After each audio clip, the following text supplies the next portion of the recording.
Materi yang pertama yaitu adalah apa itu investasi. Sebelum kita masuk ke materi, kita harus paham dulu nih apa itu investasi dan bedanya dengan menabung, karena masih banyak orang yang menganggap bahwa kedua hal tersebut memiliki tujuan yang sama, padahal sebenarnya beda. Oke, itu pertama adalah investasi. Investasi adalah kegiatan menanamkan dana atau aset pada suatu instrumen dengan tujuan memperoleh keuntungan di masa depan. Dengan berinvestasi, seseorang dapat mengembangkan kekayaan, melindungi nilai uang dari inflasi, serta mempersiapkan kebutuhan dan tujuan keuangan pada jangka panjang. Namun sebelum mulai investasi itu penting nih buat kita tahu perbedaan antara investasi dan menabung, karena keduanya memiliki tujuan, karakteristik, dan tingkat risiko yang berbeda. Kalau dilihat dari tabel ini, menabung itu lebih berfokus pada keamanan dana dan kemudahan dalam mengambil uang kapan saja. Sedangkan investasi lebih berorientasi pada pertumbuhan nilai aset, sehingga terdapat risiko yang harus diperhatikan. Artinya ya, semakin besar potensi keuntungan yang diharapkan, biasanya akan diikuti dengan tingkat risiko yang lebih tinggi gitu. Kedua yaitu mengapa kita perlu berinvestasi.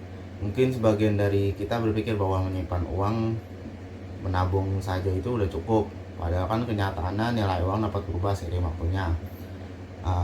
Kalau untuk mengapa kita perlu berinvestasi sejak dini, yaitu karena investasi itu penting dilakukan karena nilai mata uang itu tidak selalu tepat dari waktu ke waktu. Konsep ini dikenal sebagai time value of money, yaitu bahwa sejumlah uang yang dimiliki saat ini lebih berharga dibandingkan jumlah yang sama di masa depan, karena memiliki potensi untuk dikembangkan dan menghasilkan keuntungan. Kayak sebagai contoh tuh, misal uang 100.000 saat ini mungkin bisa beli banyak gitu, tapi kan nggak tahu di masa depan itu 100.000 itu kayak gimana. Kurang lebih kayak begitu. Setelah itu adalah inflasi. Inflasi itu adalah kenaikan harga barang dan jasa secara umum yang menyebabkan daya beli uangnya menurun. Akibatnya ya, uang yang hanya disimpan tanpa diinvestasikan itu akan mengalami penurunan nilai. Oleh karena itu, investasi menjadi salah satu cara untuk menjaga nilai kekayaan, melindungi dana dari dampak inflasi, serta membantu mencapai berbagai tujuan keuangan di masa depan. Nah, setelah tadi kita pahami pentingnya investasi, selanjutnya kita perlu mengetahui nih di mana aktivitas investasi tersebut dilakukan. Salah satu tempat yang paling dikenal itu adalah pasar modal. Nah, pasar modal ini merupakan pasar untuk berbagai instrumen keuangan jangka panjang dengan jangka waktu lebih dari 1 tahun, seperti saham, surat utang atau obligasi, reksadana, dan berbagai instrumen dari efek atau surat berharga. Pasar modal itu juga diartikan sebagai sarana pendanaan bagi perusahaan dan pemerintah sebagai sarana kegiatan berinvestasi bagi pemilik dana atau investor. Nah, pasar modal ini nggak jadi tempat bertemunya pihak yang membutuhkan dana dan pihak yang memiliki dana. Pasar modal ini juga memberikan berbagai manfaat nih yang berdampak positif bagi perekonomian, yaitu adalah bagi masyarakat nih, misalnya penciptaan lapangan kerja atau profesi. Kalau bagi investor itu adalah sarana investasi. Kalau bagi emiten itu adalah penyebaran kepemilikan ke seluruh lapisan masyarakat. Kalau bagi pengusaha itu adalah sumber pembiayaan. Dan kalau untuk bagi negara itu adalah keterbukaan dan profesionalisme iklim usaha yang sehat. Nah, pada slide kali ini kita akan membahas mengenai jenis-jenis dari produk pasar modal. Nah, umumnya yang sering kita jumpai itu terbagi menjadi 3 kategori yang utama. Yang pertama ada saham, kedua obligasi dan suku, dan yang ketiga ada reksadana. Yang pertama kita bahas mengenai saham. Saham ini bersifat kepemilikan. Jadi kalau kita beli saham, kita itu menjadi pemilik sebagian dari perusahaan tersebut. Nah, menariknya, instrumen ini dikelola secara mandiri dengan potensi keuntungan yang lebih tinggi. Walaupun kita memulainya dengan modal awal yang cenderung lebih murah. Saat ini sudah ada sekitar 905 perusahaan tercatat yang bisa kita pilih untuk kita beli sahamnya. Yang kedua ada obligasi dan suku. Berbeda dengan saham, obligasi ini diterbitkan oleh pemerintah atau korporasi sebagai instrumen utang. Nah, di sini rating menjadi acuan risiko utamanya. Tenornya cenderung lebih panjang dan keuntungannya biasanya sudah diinformasikan secara transparan sejak awal dengan nominal mulai dari 1 juta rupiah. Yang ketiga ada reksadana. Nah, ini merupakan gabungan dari instrumen saham, obligasi, dan pasar uang yang dikelola langsung oleh manajer investasi. Nah, ini sangat cocok untuk pemula karena mudah didapatkan di marketplace. Fleksibel, bisa dijual kapan saja, dan bisa dimulai dengan nominal yang sangat terjangkau, yaitu mulai dari Rp10.000 saja. Pada slide ini, kita akan membahas lebih dalam mengenai konsep dasar saham. Seperti yang sudah saya sebutkan tadi, saham merupakan bukti kepemilikan terhadap suatu perseroan atau perusahaan. Nah, untuk memudahkan, mari kita lihat ilustrasi sederhana di slide ini. Bayangkan, Pak Tuwir berniat memiliki usaha bengkel dengan kebutuhan modal sebesar 20 juta rupiah. Namun, Pak Tuwir hanya memegang dana sebanyak 10 juta rupiah.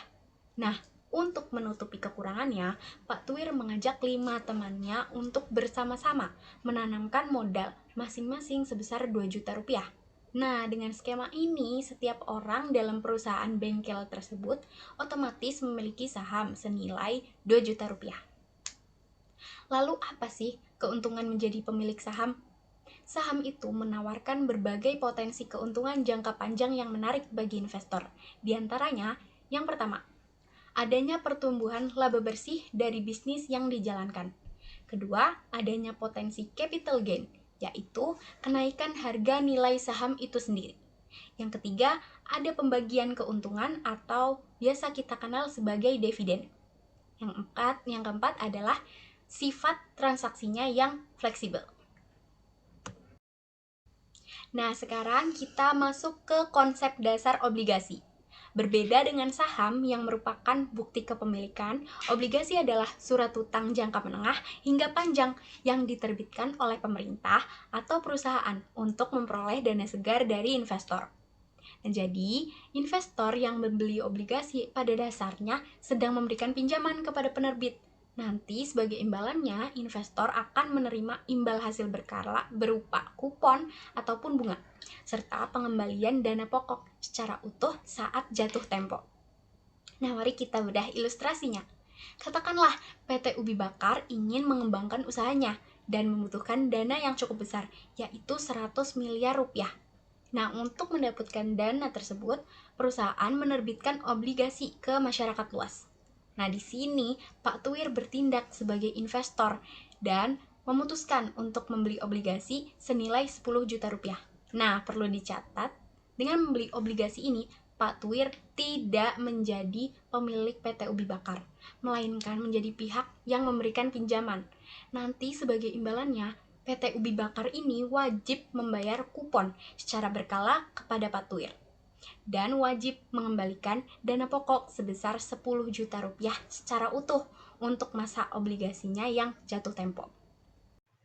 Baik, selanjutnya ada konsep dasar sukuk. Sukuk merupakan instrumen investasi syariah yang menggunakan prinsip bagi hasil atau imbal jasa dan didukung oleh aset yang nyata. Sehingga berbeda dengan obligasi yang menggunakan sistem bunga sebagai ilustrasi. PT Zakratis membutuhkan dana untuk membangun pabrik baru. Perusahaan kemudian menerbitkan sukuk yang dibeli oleh Tuwir senilai 5 juta. Dana tersebut digunakan untuk kegiatan usaha yang sesuai dengan prinsip syariah. Sebagai imbalannya, Tuwir memperoleh bagi hasil atau fee sesuai akad yang disepakati. Dan dana pokok akan dikembalikan saat jatuh tempo. Kemudian selanjutnya ada konsep dasar reksadana. Reksadana adalah wadah untuk menghimpun dana dari masyarakat yang kemudian dikelola oleh manajer investasi dan diinvestasikan ke berbagai instrumen seperti saham, obligasi maupun pasar uang. Dengan reksadana, investor dapat berinvestasi tanpa harus mengelola dan memilih instrumen investasi secara langsung. Sebagai ilustrasi, Tuwir memiliki dana Rp100.000 untuk berinvestasi. Dana tersebut digabungkan dengan dana investor lainnya dan kemudian dikelola oleh manajer investasi ke berbagai instrumen yang berpotensi memberikan keuntungan. Dengan demikian, investor dapat memperoleh manfaat diverifikasi meskipun memiliki modal yang relatif kecil. Selanjutnya ada struktur pasar modal. Struktur pasar modal terdiri atas berbagai lembaga dan pihak yang saling bekerja sama untuk mendukung kegiatan investasi. Otoritas Jasa Keuangan atau disebut juga OJK berperan sebagai regulator dan pengawasan pasar modal. Bursa Efek Indonesia atau disebut BI menjadi tempat berlangsungnya perdagangan efek. Sedangkan clearing pinjaman Efek Indonesia atau KPI bertugas menjamin penyelesaian transaksi dan kustodian Sentral Efek Indonesia atau KCI, mengelola penyimpanan serta administrasi efek. Selain itu, terdapat perusahaan efek, manajer, investasi, emiten, dan investor yang berperan dalam proses penghimpunan dana dan kegiatan. Investasi di pasar modal dengan adanya struktur yang terorganisir, ini kegiatan pasar modal dapat berjalan secara teratur, transparan, dan aman. Selanjutnya ada perlindungan pemodal dan waspada investasi bodong. Dalam pasar modal Indonesia, investasi mendapatkan perlindungan melalui sebagai lembaga dan peraturan yang diawasi oleh Otoritas Jasa Keuangan atau OJK. Salah satu bentuk perlindungan tersebut adalah adanya dana perlindungan pemodalan atau DPP yang bertujuan melindungi aset investor dari resiko kehilangan akibat pelanggaran tertentu di pasar modal. Meskipun demikian, investor tetap harus berhati-hati dalam memilih instrumen investasi dan mampu mengenali ciri-ciri investasi bodong agar terhindar dari kerugian. Ciri-ciri investasi bodong ada menjanjikan keuntungan tinggi dalam waktu singkat. Yang kedua ada mengklaim keuntungan pasti tanpa resiko. Yang ketiga ada perusahaan atau produk investasi tidak mengizinkan resmi dari OJK. Yang keempat ada menggunakan sistem perekrutan anggota yang berlebihan. Yang terakhir ada dana sulit ditarik atau terdapat pembatasan pencairan yang tidak jelas. Cara memulai investasi. Langkah-langkah memulai investasi. Yang pertama, tentukan tujuan investasi, misalnya untuk dana pendidikan, membeli rumah, atau dana pensiun. Yang kedua, kenali profil risiko atau pilih instrumen investasi sesuai tingkat risiko yang dapat diterima. Yang ketiga, pilih instrumen investasi seperti saham, obligasi, sukuk, atau reksadana. Yang keempat ada buka rekening investasi melalui perusahaan sekuritas atau platform investasi yang terdaftar dan diawasi oleh OJK.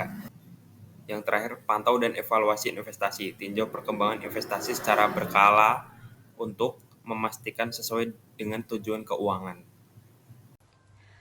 Selanjutnya ada platform Lotus Sekuritas. Layanan yang disediakan dari platform ini, yang pertama adalah pembukaan rekening efek secara online, yang kedua transaksi jual beli saham, yang ketiga riset dan analisis pasar modal, yang keempat edukasi investasi melalui sekolah pasar modal dan webinar, dan yang terakhir aplikasi trading LOTS atau Lotus Online Trading System yang dapat diakses melalui desktop, web maupun mobile.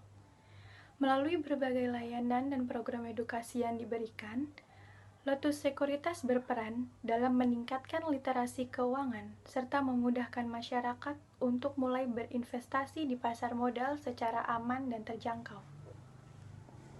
Jadi, kesimpulan dalam materi ini adalah investasi merupakan cara untuk mengembangkan dana dan menjaga nilai uang dari pengaruh inflasi.